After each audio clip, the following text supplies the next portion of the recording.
Welcome to the fourth episode of Bollywood Talkies with Outlook. I'm your host, Mitrajit Bhattacharya, and my guest tonight is a two-times National Award-winning actor, a theatre artist par excellence, and a crossover actor who has worked with not one, but two Oscar-winning directors, presenting Assam, Delhi, and India's pride, Adil Hussain. Welcome, Adil, to Bollywood Talkies with Outlook. Let's Thank you so let's much, roll. Mitrajit.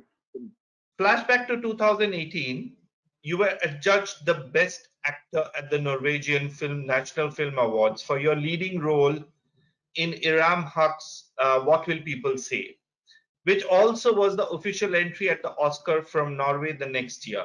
How did it all happen and how was the experience? I got a call from Bombay production house, which was the production house responsible for the shoot in India, and asked me that if I'm ready to talk to this director called Iram Haq from Norway. I said, sure, why not? And then we had a Skype meeting, and she sort of came across as a very vulnerable, open, and a beautiful person. And she told me this is her story of her chapter of her life.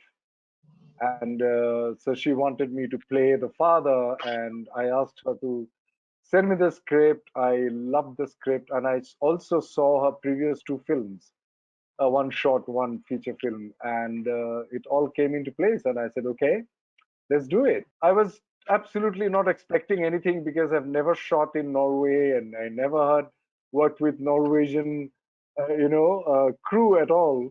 So, and then of course the entire process, which is invariably the productions that I have worked abroad, uh, they are so organized. They're extremely, particularly very punctual, precise with their planning, the kind of decision making they have done, the pre-production planning they have done, which we have a lot to learn from them. And how was the experience of receiving the award? Because I think you were there to receive the award as well. I was. I actually won two awards for that from that film. One is the That's national right. award that you mentioned called Amanda, and the other award, which is called Cosmorama, which is like the Oscar, because the Scandinavian industry votes for that award. The entire industry would vote for that. I was nominated for Best Supporting Actor, and I got that award a month and a half before I got the National Award of Norway. Though it is a national award for Norway, but the competing films were from different parts of Scandinavia. So it is almost like an Scandinavian uh, Perfect. award. When I was told that I was nominated, and I was asked by the producers if I'm willing to come, and I said yes. If you pay for it, I will come. So I went, and I was.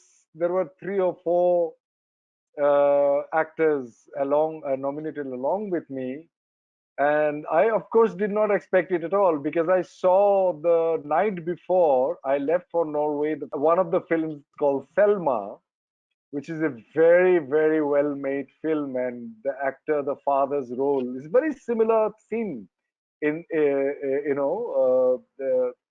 with the film that I acted in called What Will People Say. And the actor was amazing, and I thought if I don't get it, I have no regret at all because he's such a good actor. And it so happened that when we took the flight from Oslo to this small little town where the award happens, Haugesund, and we took a chartered flight from Oslo to that, and he was sitting beside me, and I said, hey, I saw your film yesterday, and I think you are such a great actor. He said, I saw your film also. So we started complimenting with each other, to each other. And then we found out that he was a theater actor, and he still works for Norwegian National Repertory Company. He does generally Shakespeare, and we talked about Shakespeare a lot because I did a lot of Shakespeare. Yeah. And the award was announced, and I was pretty pleasantly surprised because I thought that I'm an Indian citizen You know why? They just must have included me just to sort of show their inclusiveness. And then finally, when they gave me the award, when I received the award in my receiving speech, what I said was that first of all, I dedicated the award to my hometown, Gwalpara, because that town and the vibrancy, cultural vibrancy of the town, that the foundation of my understanding of art, uh, you know, was formed. And I said in the speech that there was this film that I acted in 2015 called Sunrise. And this film was half produced by 50% producer was NFDC. And all the actors, the story, the cast, the setting, the location, all were Indian except for the director who is an Indian born but lived in India for half of his life. Then he went to France, became a French citizen, and the cameraman was a French citizen as well. Because of these two participants, members of the crew, we were not qualified to compete in the national award. I didn't mention this specific thing in this speech. I said that I am very, very inspired by the inclusiveness of Norwegian film awards, that you have literally crossed the boundaries to accept the artistic representation from different parts of the world. And I think a lot of the countries, including India, could learn from that. How was growing up in a small town, but culturally rich town in Assam, Gwalpara? It was all the time there was something or the other. There is a cultural performance. There were musical clubs. There were theater clubs. There are dance clubs. Dance in a sense, folk dance mostly, of course, bihu and other. There are a lot of small tribes. That I grew up in a town which is the district headquarter on the river Brahmaputra. It is so beautiful. I didn't realize that till I came to Delhi, how beautiful that our town was. 50 or 100 meters from our house on the left hand side is the huge hill. And in front of us was the school field and then the school. So I grew up and I went to that school, Prithviram Sarkari School, government school. And my immediate elder brother, he participated in theater. All my neighbors, my classmates, they were all guitarists or percussion players. So I used to play guitar, I used to play percussion, and we will have bi-monthly some function or the other. There will be competitions, theater competitions. Of course, the college and school competitions were always there. And the 12 kilometers from our house, there's this tribe called Garo, and there are people from Rabha community.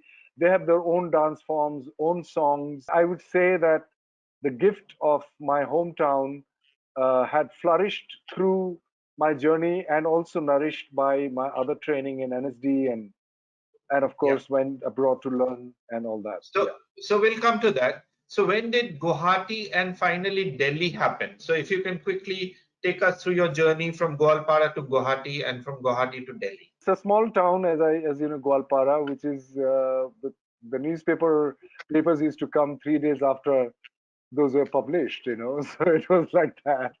Very rarely there would have been electricity, and in 1983-84, I left Gwalpara and I came to do my graduation in Guwahati.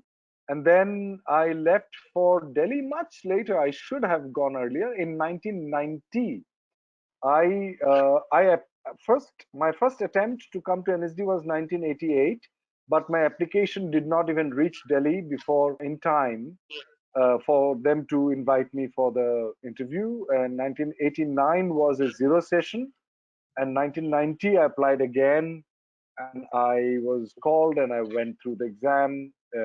Out of 20 from all over the country, I was lucky enough to be admitted, and thank God for that. How was the Delhi theatre scene then? You speak very highly of your teachers Barry John and Nasir Saab. What did you imbibe from NSD? and theatre in those formative years of acting? Oh my God, all of it. I think it's not only Barry John and Nasruddin Shah who came. Barry came in the first year. Nasruddin Shah came towards the end of our last second semester, last bus.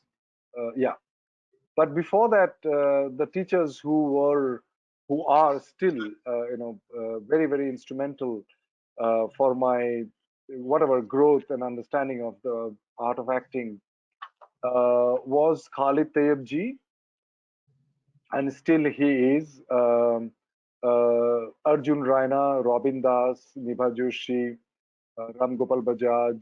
So all these people who sort of Anamika Haksa, who was one of my very favorite teachers, and they were extremely focused on, because our batch was the only first batch uh, which was sort of, they were experimenting with a new module of syllabus. So we were like the focus group, and we used to start our classes at officially 8, but I used to come at 6, and we would continue till 1 in the night, and I would mostly sleep in the studios. So it used to be, I mean, I hardly remember going to Bengali market, which is like few minutes walk. I hardly remember going to Connaught Place, which is another few minutes walk. And we were busy, and so busy, because the subjects they covered were from ancient literature to Sanskrit and Western literature, from Greek to modern history of art, from cave painting till postmodernism, carpentry, mask making, dance, yoga. His, I mean, these are all theories, but then acting was the biggest chunk. From 2 onwards till late midnight, late night, we used to do, physical work. And in the physical work, of course, yoga and martial art and dance, and then characterization, improvisation, physical body work, not the gym body, but the theater physical work. So it summed up in one sentence when I said something in the farewell when I graduated. I said that I felt that I was reborn. This Adil is nothing. It felt like I was completely a new person with the richness that I came from Assam, but it has been reborn and it is transformed into something very beautiful. So I'll slip in the first audience question at this stage. Okay. It's from Manav in Kanpur, who asks, how important is training for an actor? It depends upon Manav what kind of actor you want to become. Well, I'll give you an example. I think that would sort of solve the problem, answer the question. Is that if you want to sing like Bhimsen Joshi, uh, then you have to practice for 20 years. But if you want to, if you are a singer, decent singer, if you want to sing like, I don't want to take any name, but one of the modern singers, famous modern singers today in the country, you may be able to sing like that. But in order to sing the way Bhimsen Joshi ji sings, you have to train yourself for 40 years, and that 18 hours a day, training, training, training. Otherwise, you'll never, ever, even if you break your head on the wall, I would like to be Bhimsen Joshi, you'll never can be. So it depends upon also the other singers. In the modern singers, they are good singers. There is nothing wrong about it. They're fantastic singers. But that's the kind of singer that you want to become, then it's fine. You may not have training, and you can find roles which suits your personality, and a little here and there, put on a mustache, or put on a little beard, or put on a little weight in the body, or lose weight. You can sort of also have variations. But if you want to be an actor who can transform, not through the addition, but through exclusion, when you Yeah, shed off the things you don't need, when you yeah, are trying to change the inner, the software and not the hardware, or you can also do with the hardware, but it is mostly about the software updation towards the character that you are playing. Then you need to train in a Right. proper way with the teachers, those who know the art of characterization. So that is the difference between trained actor and untrained actor. Tell us about the BBC interview in 2003 that finally broke ice with your father as far as acting is concerned. How do you know that? Did I tell you that or you I've read done my somewhere? research. Yeah. So I was doing a play in England in 2001, a play called Orientation. It's a British play, and the name of the group, of the theatre group, was called Border Crossings.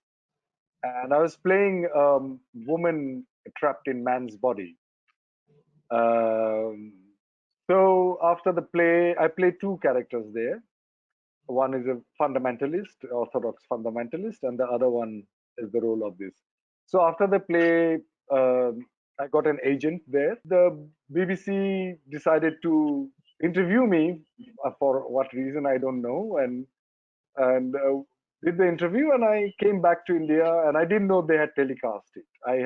I didn't have access to television those days. I used to sleep in other people's house, friends' houses, somewhere here and there. I didn't have any money, and so I went back to Assam and sitting with my dad in the living room, and he very quietly said, "You must be doing something good." So I was a bit surprised hearing a compliment from my dad. So I said, "Why do you say that?" He says, "No, I saw your interview on BBC." So I said, "But how does it make you understand that I'm doing good?" No, BBC would not interview someone who is mediocre. So I said, "So you trust BBC more than your son?" Then he laughed. And I laughed. He said, "No, you have a point. You have a point." I said, "I do have a Fantastic. point." That's a great story. Later, your performances were hugely appreciated in England for your stage performances by the reputed local press there. Share your experiences of playing Shakespeare. It wasn't later, actually. It was before that. Okay. It was in 1999. This was in Okay. 2001. 1999, we did a play in India, in Delhi, called Othello, a play in black and white, directed by my very dear friend Royston Abels. And we took it to Edinburgh Festival, which is the world's greatest theatre festival, I guess, till today. And we And were performing which language was this in, the performance? uh, three languages. In the beginning, I was the only one who was using different language. Rest of the people were speaking in English. My first scene was in Assamese, then Hindi, and then in English. And the reasons were woven into the plot why it was such. So we were performing in front of 5, 6 people first week, and I was very happy because I was only responsible for 5 people, not 100 people. But my director was extremely worried. Adil, you're doing so well. Only 5 people are coming. I'm like, I'm very happy.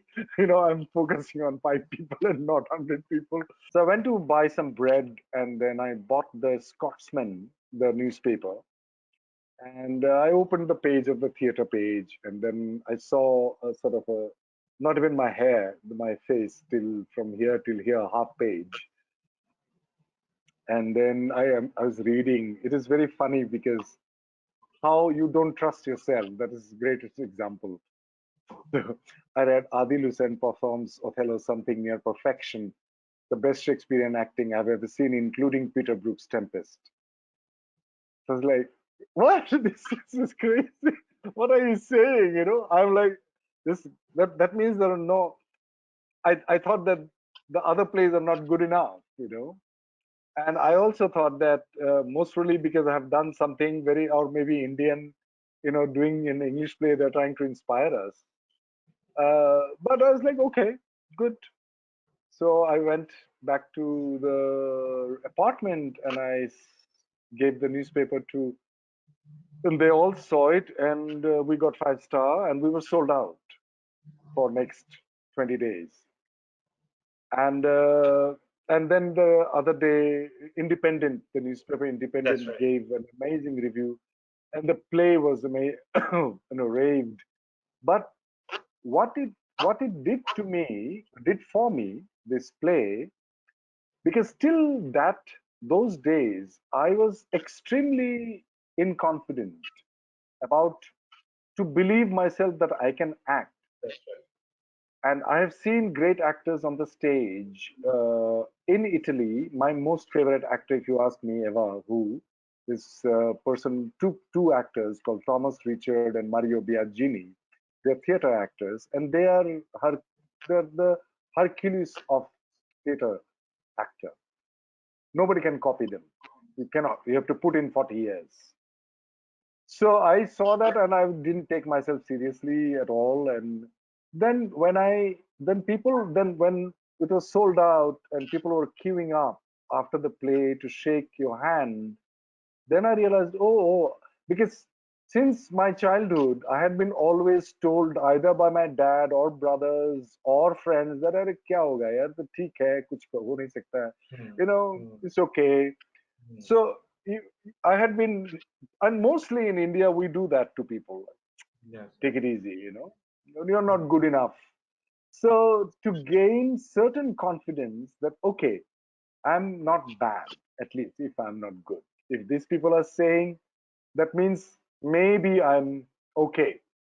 So that is the quiet kind of confidence that they gave me. Of course, it didn't go into my head because I have a reference of those two actors that I talked about. Otherwise, it would have gone into my head like, I am the best actor in the world. Anyway, so that gave me that confidence, and I came back with a lot of humility and ready to act. You had once said the body of an actor is both the instrument and the player.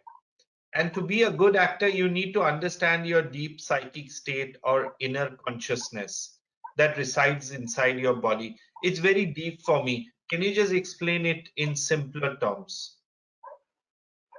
That's the simplest I could explain, but I could maybe sort of. I don't play the guitar or the piano, so I am the player.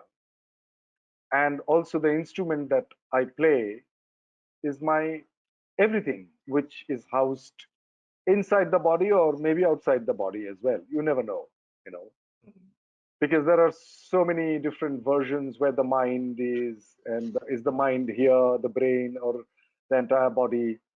The player and the instrument, we cannot separate it, but your awareness is the player, and from that awareness there is a certain conscious instructions which go into the body to behave. Of course, I'm not talking about neuro motor nerve and all that. Those are there, those are biological reality.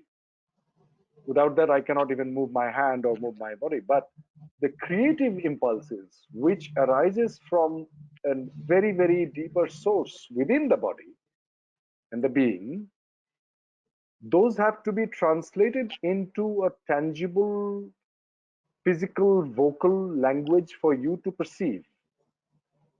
Otherwise, I'll fail to communicate to you what I'm feeling within. So the player and the instrument has to they have to find this synergy and symbiotic relationship. So, and the most difficult part is that when we work from intellect, we always come out with stereotypes.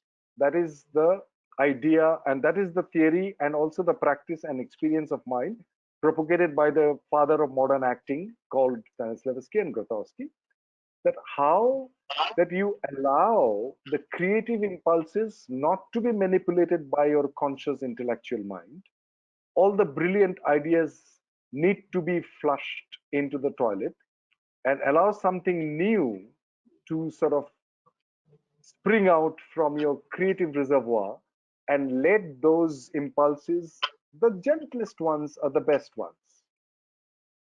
The most strong ones are from the conditioned body, which you have seen, which you have already known, you know, things which are stereotype and banal. Those are not creative because creative means something which you have not experienced before. Creative means something which is new right now, which is happening. So allow those creative impulses without the removing the hurdle of your clever, intelligent mind, and allow the body to be the instrument so that those impulses can play you and you don't play. So the difference between is to make it happen and to let it happen. So I am in the club which call it allow it to happen and don't try to make it happen. I'll slip in another audience question, and his name is Anuj Chikara from Bagpat in UP. He's asking, his question is a more practical question.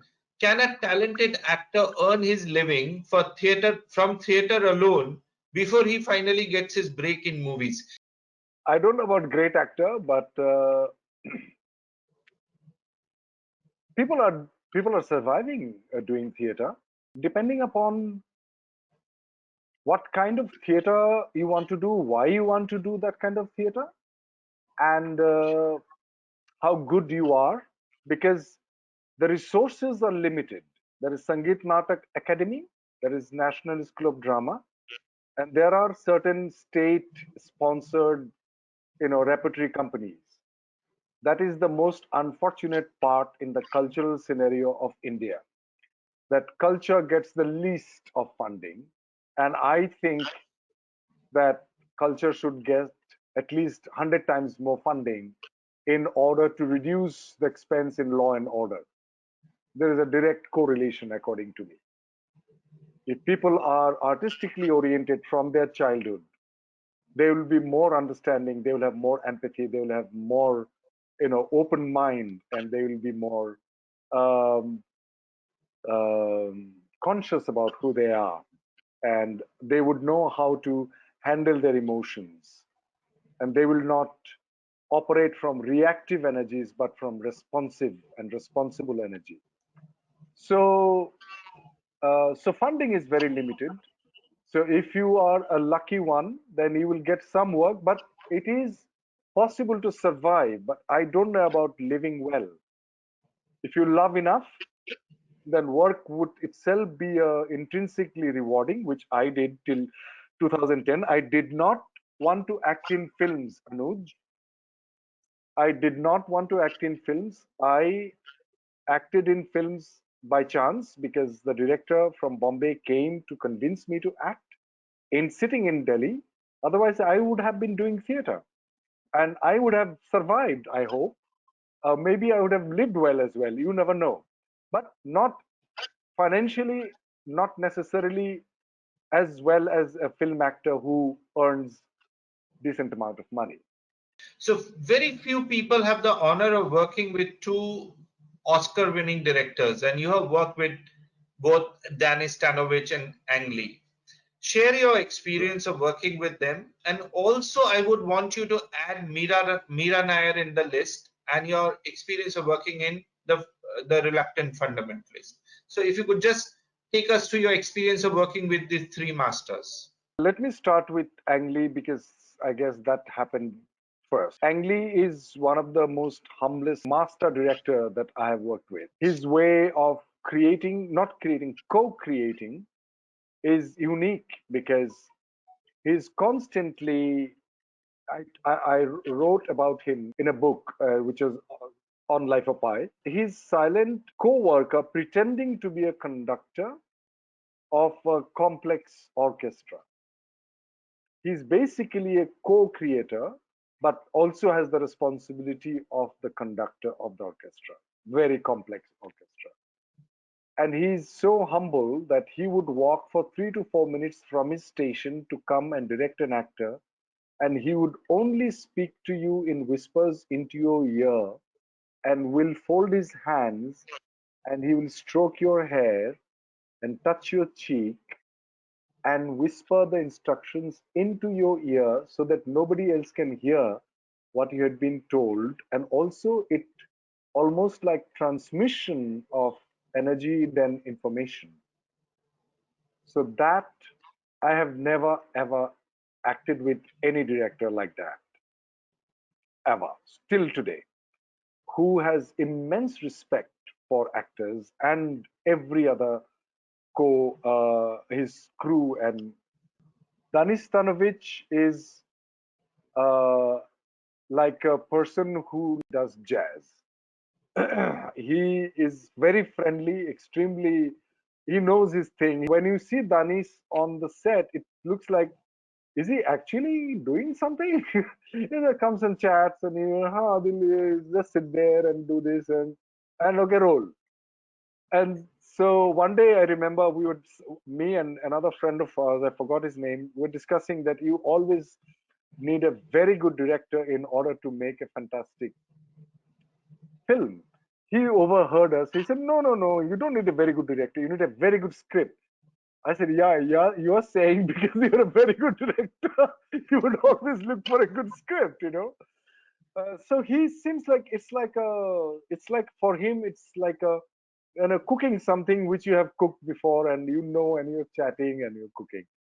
So he's like that, extremely warm person. I had a great time shooting with him. I met him later, and we are in touch. Uh, Meera Nair is always, she is in love with actors. She has extremely warm relationship with actors. She would give her, almost feels like that she would do anything for actors. And she knows how to sort of lift you up when you're on the set, and also outside. I have met her, and I know her since 1992 because I auditioned for Little Buddha, not Little Buddha, but she was about to do a film called Buddha, and I was shortlisted amongst the two. I was still studying at the National School of Drama. I would have left National School of Drama if the film was made. Um, so she is, she sees colors, she sees all the details of like the design of the film, what is, the texture of the curtains and the actor's relationship with it. And again, as I said, extremely, extremely warm person. So I had been one of the luckiest of actors to have worked with all these amazing, and also so many other directors that you haven't named. So how did Hindi movies happen? Which I mentioned a little bit Yeah. before.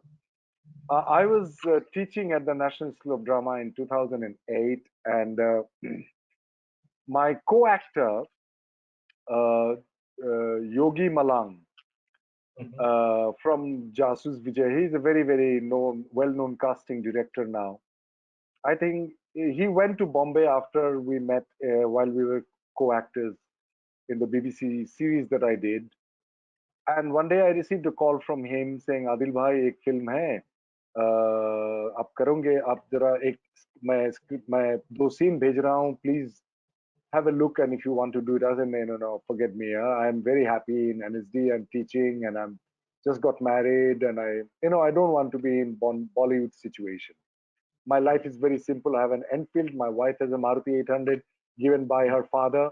We are happy. I don't want to complicate my life. So इसे नहीं, अलग किस्म के film है, आपकी style की है, आपकी जैसा है.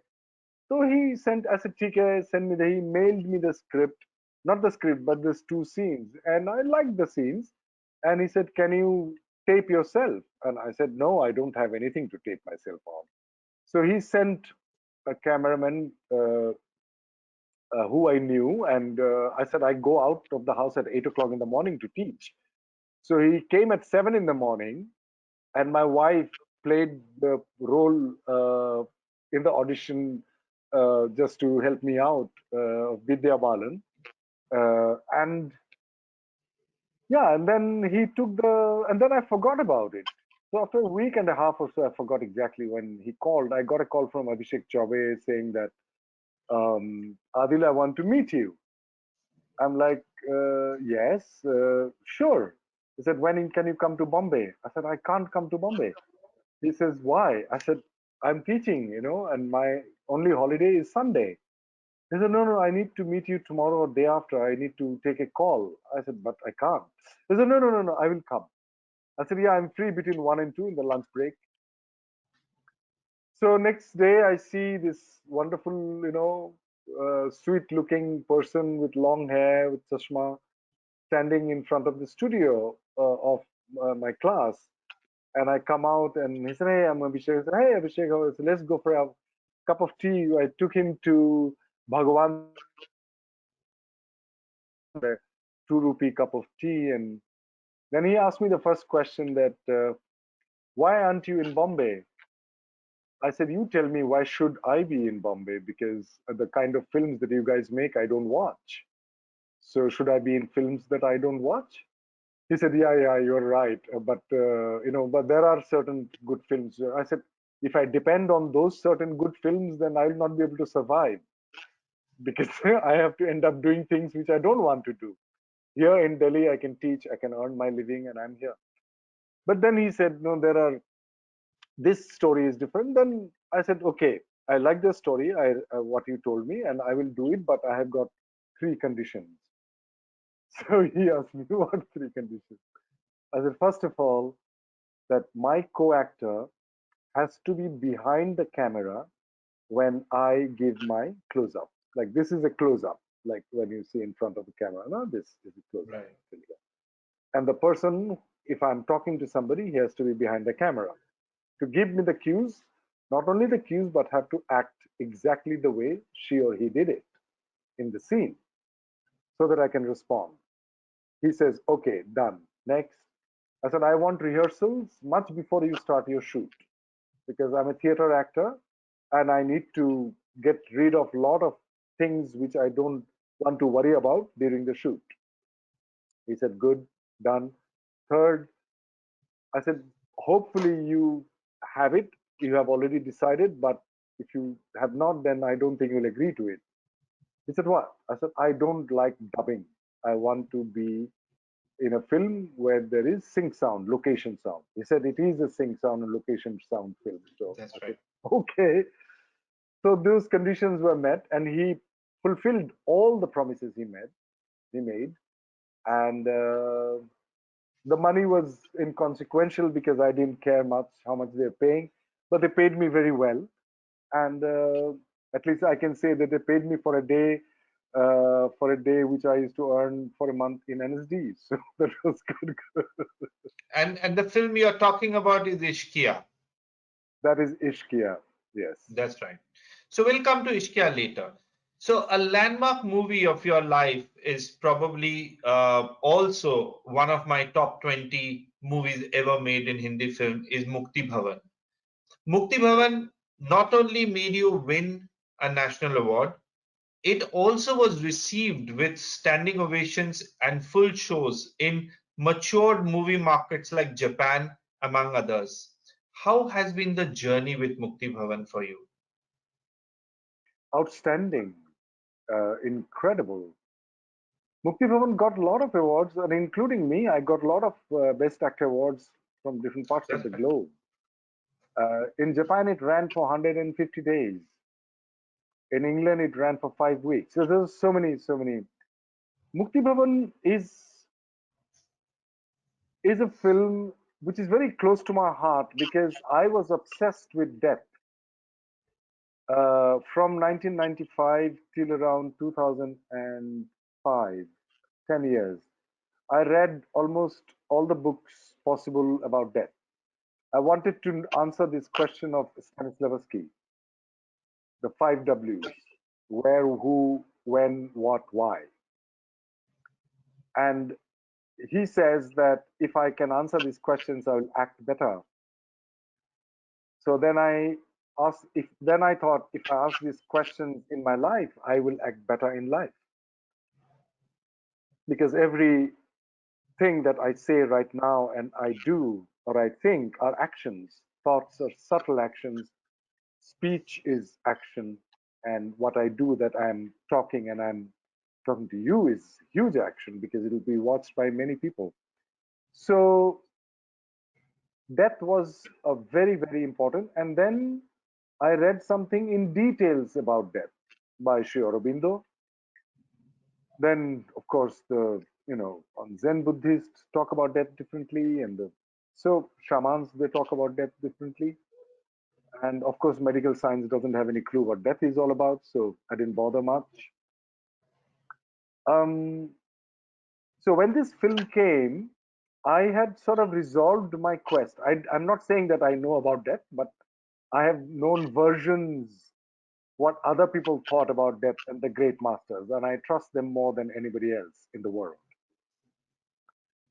So, and then when I hear that a 23-year-old person, the director writer of Mukti Bhavan, Subhashish Bhutiani, who wrote the story, who is 23 when he wrote it, and he wrote about this subject, I was taken already.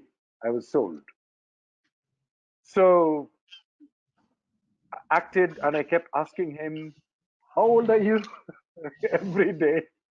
And he would shyly say, "I'm 24." I said, "No, no, no, I know it. I'm just can't believe that you are 24 and you're directing a film." And he was very skeptical, not skeptical, hesitant to sort of direct the senior actors, me and Lalitji, who played my father. But I said on the first day that I am your actor and I have not lived with this story as long as you have. So you have the vision.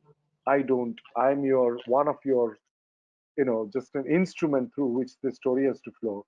Story is way more important than any actors or any crew. Even you are not important. So I'm your servant. Just ask me what to do. If you ask my opinion, I will give you. But if you want me to do according to yours, you let me know. I will try my best to do it. And then the film came out, and it was overwhelmingly received in Italy, in Venice. Venice. And then it became sort of it was known as, according to one of the very, very famous critic in England, the movie of the millennium. So my conviction about understanding of death, and it's my experience when I was walking through the pyres, the burning pyres in Banaras, it sort of gave me an insight to the sort of intellectual understanding I had about what I read about death. So it was a discovery for me in a very gentle way. It was not shocking or anything. So I was intellectually, I was very emotionally as well. It I didn't know how will I respond if somebody dies. There in Banaras when I was shooting, it felt that okay, this is the place you end up. Not in Banaras, but finally you are burnt or you will be buried. You are gone. So just behave yourself if you believe in this. We'll move on to another major movie of your life, which also got you another special mention at the National Award, Majrati Ketiki. Now, for the sake of a larger audience who may not have followed the movie, could you just take us through that a bit? It's an Assamese movie, and it is written and directed by Santana Bordoloi. It's a beautiful movie. It is about a writer who is looking for truth in his writing and also questioning his intent all the time. That did he take advantage of anybody uh, while writing about characters? Has he exposed? Has he taken advantage? Has he spoken half truth? And how a writer would write an autobiography or a biography of a person, how much truth can you reveal, and what truth does to you, and all that. It's a beautifully narrated movie. Two stories sort of parallelly woven together, and one doesn't know whether it is the younger version of the writer, which is in the other story narrative. and the story that I'm in, it goes hand in hand, and he's being questioned by a young writer as well, and my character also is confronting my mentor, who I have looked up to, and his idea of truth and the role of art in human society. It's a beautiful, beautiful movie, and I'm very proud to be part of it. So now we come to your opinion about commercial Hindi movie industry. You have made your impact with small roles in major movies like Ishqiya Kamine, Agent Vinod, English Winglish, Lutera, and very recently in a super hit with Akshay Kumar, Good News. Why do we not see more of you here? And why have you not shifted to Mumbai yet? I'm being, one of the lucky guys, and I am also sometimes I'm surprised that how did I become so lucky? I'm offered so many films, and I hardly get time even to live in this house because I'm constantly working in, as you have mentioned, in small independent films, in big films. Recently, I finished shooting for Star Trek, which is coming out soon, and so moving to Bombay is not necessary. And as far as my involvement in other big films, in terms of Hindi films, uh, if there is something interesting, and I spoke today, and I'll be in another film soon. So if there is something interesting, which sort of, which gives me enough satisfaction, and also the fact that I have to subsidize my involvement in independent films where there is very little money. So, and if that is fulfilled by the amount of money that they're paying, and if I can also take a break to do theater, so all these are sort of become important issues. Why would I do a film which I am not 100% artistically satisfied? I'll pick three artists and I will ask you for your experience of having worked with them. One Okay. is Nasir Saab in Ishqiya, second is Sri Devi in English Winglish, and third is Rajnikant, one and only Rajnikant in 2.0. So these three artists, if you could just quickly tell me in your experience. Let's start with Nasir Saab because he's the first person that I worked with. And Nasir Saab, for me, is my teacher because he taught me at the National School of Drama. And not only taught me, but also had encouraged me and had also, to some extent, pampered me by calling me, uh, with a lot of wonderful, wonderful, encouraging words. And he also, I think, for all actors of my kind, when I say my kind, means who does films for a reason which are more not only for money. They are the trailblazers, Nasir Saab, Om Puri ji, Shabana Azmi, Smita Patil, Pankaj Kapoor. Those were the first batch of people, first batch of actors who sort of started this movement, parallel cinema movement, and believed in something meaningful.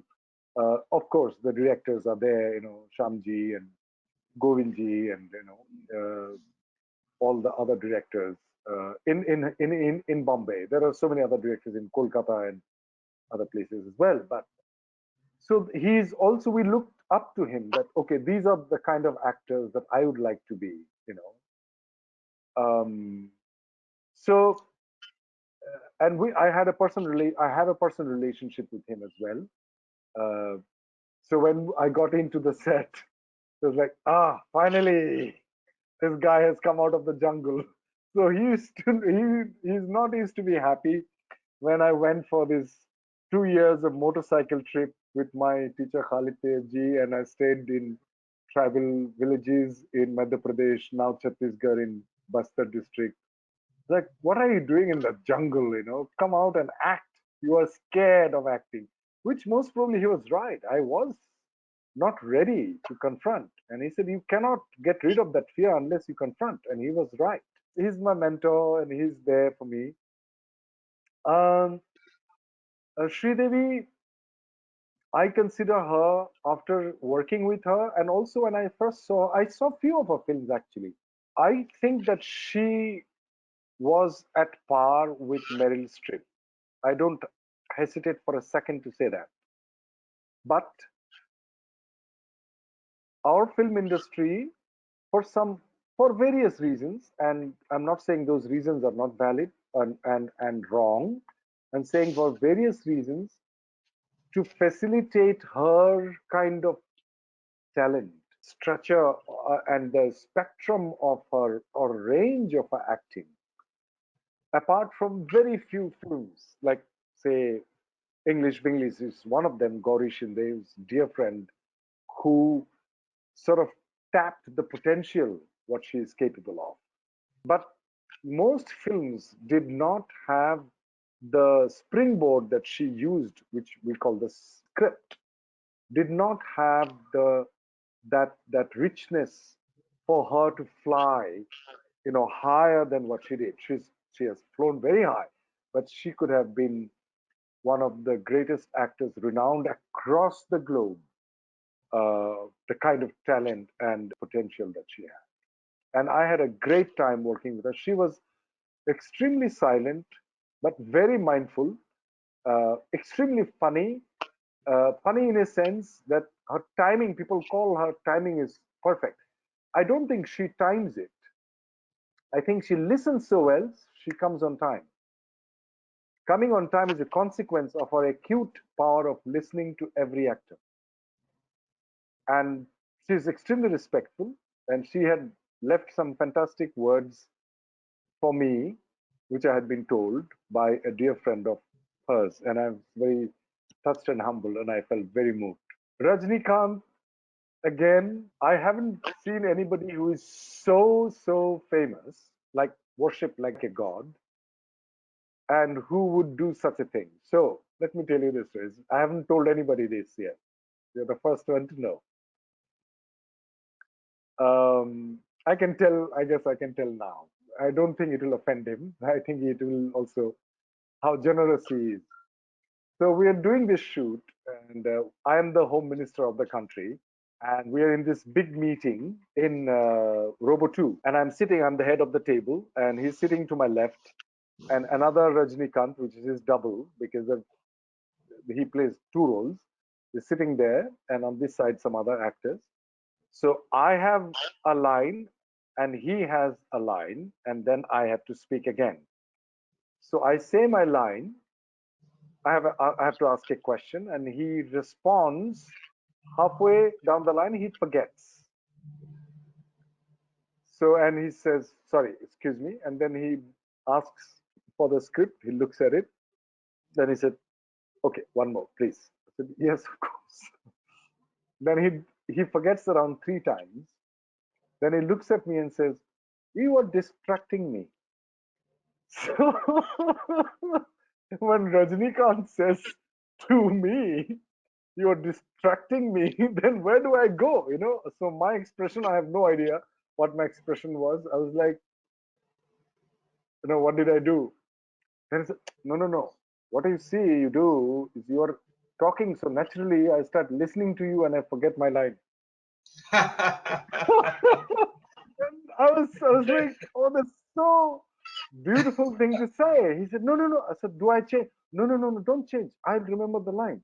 Because he comes from a different school of acting completely. And then after the shot was done, he started clapping. Of course, when Rajnikant claps, everybody claps. Yeah. So that was the most, humbling thing that he, actually says that why he forgot. And he has no hesitation to say that. The common people, he has won over, and that's why he's Rajnikant. And there will be nobody like him, or at least no one like him till today. Any underrated actor in Hindi movie industry who you would like to see lot more on screen? One is Deepak Dobriyal. I know him since Jasus Vijay. I mean, he was my co-actor, and he would come to me. I was playing Jasus Vijay, the lead, and he used to play smaller characters, and he would come to me, Adil bhai, ek baar aur rehearsal karte hain na? Let's do one more rehearsal. I said, yeah, yeah. So, that's the passion he has and still has it. Vijay Verma, I think, he's a great actor, and I hope that he gets more roles. There are so many. I mean, I'm just watching. I just finished 3 or 4 episodes of Patal Lok. Jaideep Ahlawat you're talking about, or Neeraj Kabi? Jaideep. No, Neeraj Kabi, of course, he is a very, very good actor and underrated in a way in the so-called, mainstream film media. But he's appreciated. Everybody knows of him. Everybody knows he's a great actor in the film industry, but people don't know of him much. Or maybe now after Sacred Games and, you know. Jaideep is amazing in this film. You're also a great chef. Now, is it a serious, or is it therapeutic, or is it seasonal? How do you describe your passion for cooking? Oh, I just love it. I mean, if you ask me why do you love it, I can tell you that. I can maybe write a book on that, most probably, if I say, because I find it's very similar to acting and cooking. Ingredients and the impulses, and it's new. Even though you're maybe cooking something which is very similar to what you cooked yesterday, the same recipe, but yet it is new. And then recently, what I was asking myself, that why it makes me so happy when I if someone eats it and says, wow, this is so good, that does it sort of caress my ego or my then I was asking that maybe it is, I'm not denying, but I was just also trying to analyze a little bit. See, what I cook, if you eat, it goes inside your body and it becomes your blood, your cells, your muscles, your bones, your eyes, it goes to your hair, it becomes the body. And when you eat, you feel a sense of well-being. And that's what mother's food used to be, most of the time. So mother has this intent, which is the love for the kids. And there is no other reason why she is cooking. And then when you eat, the body, the tissue, the symbiotic relationship between so there is something called hand taste and tongue taste in Korean cuisine. So tongue taste is like chatpata, KFC and blah, blah, blah, and all that. Hand taste is more time you spend with the food, thinking about it, So the hand taste is that I'm interested in. And yeah, so I guess I fell in love with it and I found a reason why. And I can answer your question. Fantastic. I just made bread. I'm started. This is my 5th bread, and pasta dough from scratch, pizza dough from scratch, pesto, dosa, idli, all from scratch at home. Wow. Growing basil, pudina, and of course dal, chawal, rice, and all these things are there all the time. Yeah. Favorite movie? Mahabharat, made by Peter Brook. Thank you, Adil Hussain. It was lovely talking to you. And see you soon after the lockdown is over. Stay well and stay safe. Thank you. You too. Thank you so much. Thank you. Thank you Thank for you. speaking.